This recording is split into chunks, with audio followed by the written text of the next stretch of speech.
Hi friends, எல்லாருக்கும் வணக்கம். நம்ம இப்போ என்ன பார்க்க போகிறோம்னா டிவிஎஸ் ஜூபிட்டர் 125. இது வந்து ஸ்டார்டிங் அப்படின்னு சொல்லி கஸ்டமர் கொண்டு வந்தாங்க. இதில் ஓவராலாக எல்லாமே செக் பண்ணியாச்சு, எல்லாமே கரெக்டாக இருக்குது. எந்த ஒரு கம்ப்ளைண்ட்டுமே கிடையாது. ஆனால் வண்டி ஸ்டார்ட் ஆகலை, சுத்தமாக ஸ்டார்ட் ஆகலை. பேட்டரிலேருந்து ஒயரிங் எல்லாமே செக் பண்ணியாச்சு, த்ராட்டில் காயில் எல்லாமே செக் பண்ணியாச்சு, எல்லாம் கரெக்டாக இருக்குன்னா ஸ்டார்ட் ஆகலை. இன்ஜின் கம்ப்ரஸர் நல்லாயிருக்கு. ஓவராலாக செக் பண்ணி பார்க்க போதில் நம்ம டவுட்டுக்கு வந்து சரி இன்ஜினில் எதுவும் ப்ராப்ளம் இருக்கும் அப்படின்னு சொல்லி கழட்டி பார்க்கையில் இன்ஜின் சிலிண்டர் வந்து சீஸ் ஆகி போயிருந்துச்சு. ஓபி டூல் எல்லாமே போட்டு செக் பண்ணியாச்சு. நம்ம ஆல் ஃபங்க்ஷன் லைட்லாம் எரியலை, எந்த ஒரு ப்ராப்ளமும் கிடையாது. ஆனால் வண்டி ஸ்டார்ட் ஆகலை. சரி இன்ஜின் கம்ப்ளைண்ட்டாக இருக்குன்னு சொல்லி இன்ஜினை பிடிச்சோம்னா சிலிண்டர் வந்து சீஸ் ஆகிருந்துச்சி. இந்த பதிவு எதுக்குன்னா, நம்ம பிஎஸ் பவர்லாம் பார்த்தீங்கன்னா இன்ஜின் சீஸ் ஆனாலும் சிலிண்டர் சீஸ் ஆனாலும் வண்டி ஸ்டார்ட் ஆகும். சவுண்டு வரும், நாய்ஸ் வரும், ஆனால் வண்டி ஸ்டார்ட் ஆகும். BS6 பொறுத்தளவு சிலிண்டர் சீஸ் ஆனிச்சுன்னா சுத்தமாக எந்த வண்டி ஸ்டார்ட் ஆகாது. ஏற்கனவே எண்டாருக்கு இந்த மாதிரி ஒரு கம்ப்ளைண்ட் பார்த்தோம். எல்லாமே கரெக்டாக இருந்துச்சு. ஆனால் லாஸ்ட்டில் பார்க்க போயில இன்ஜின் சிலிண்டர் வந்து சீஸ் ஆகிருந்துச்சி. இந்த பதிவு எதுக்குன்னா, BS6 வந்து இன்ஜின் சிலிண்டர் சீஸ் ஆனிச்சுன்னா வண்டி ஸ்டார்ட் ஆகாது. அதுக்காண்டி இந்த பதிவு. நம்ம இப்போ சிலிண்டரை கழட்டி பார்க்கலாம். இதுவுமே வந்து நாங்கள் கன்ஃபார்ம் பண்ணி கழட்டலை, ஒரு செக் பண்ணுவோம் இன்ஜினில் எதுவும் ப்ராப்ளம் இருக்கா அப்படின்னு சொல்லி செக் பண்ணுறதுக்கு தான் கழட்டணும். சரி ஹெட்டில் எதுவும் ப்ராப்ளம் இருக்குன்னு சொல்லி கழட்டி பார்த்தோம். ஆனால் சிலிண்டர் வந்து சீஸ் ஆகிருந்துச்சி.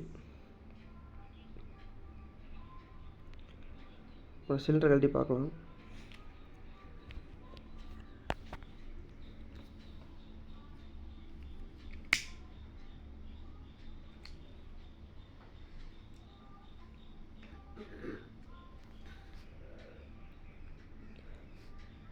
இந்த மாதிரி கம்ப்ளைண்ட் வந்துச்சுன்னா எல்லாமே கரெக்டாக இருக்குது, ஆனால் வண்டி ஸ்டார்ட் ஆகலை. கம்ப்ரஸரும் கரெக்டாக இருக்க மாதிரி இருக்கும், ஆனால் கம்ப்ரஸர் குறைஞ்ச மாதிரி தெரில.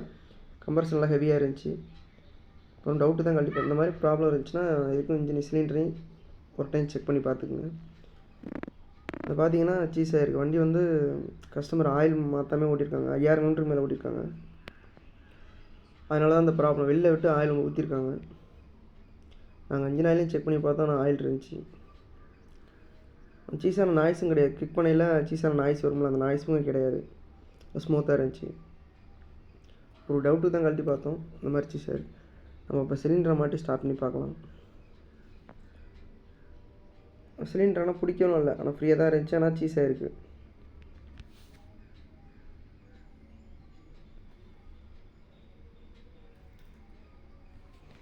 இந்த மாதிரி ப்ராப்ளம் எதுவும் வந்துச்சுன்னா நீங்கள் சிலிண்டரையும் ஒரு டைம் கழட்டி செக் பண்ணிக்கோங்க.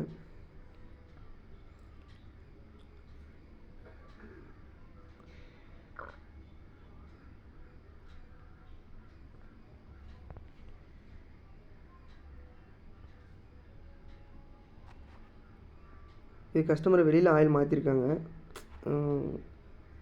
ஆயில் எப்படி கொஞ்சம் ரொம்ப நாள் ஆயில் மாற்றாமல் ஓட்டியிருக்காங்க. 6000 கிலோமீட்டருக்கு மேலே வந்து ஆயில் மாற்றாமல் ஓட்டியிருக்காங்க. நம்ம வேறு சிலிண்டர் போட்டு ஸ்டார்ட் பண்ணி பார்க்கலாம். கொஞ்சம் வீடியோ மாற்றலாம் எடுக்க முடியல, கொஞ்சம் கட் பண்ணி தான் எடுத்திருப்பேன்.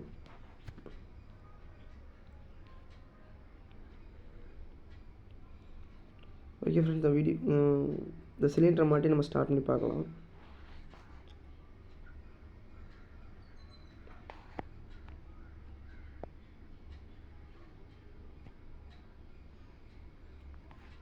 ஓகே ஃப்ரெண்ட்ஸ், மாட்டியாச்சு. இப்போ நம்ம பெட்டில் போட்டு ஸ்டார்ட் பண்ணி பார்க்கலாம். ஏன்னா அது போல் நான் வீடியோ எடுத்துகிட்டு இருக்கேன்டா.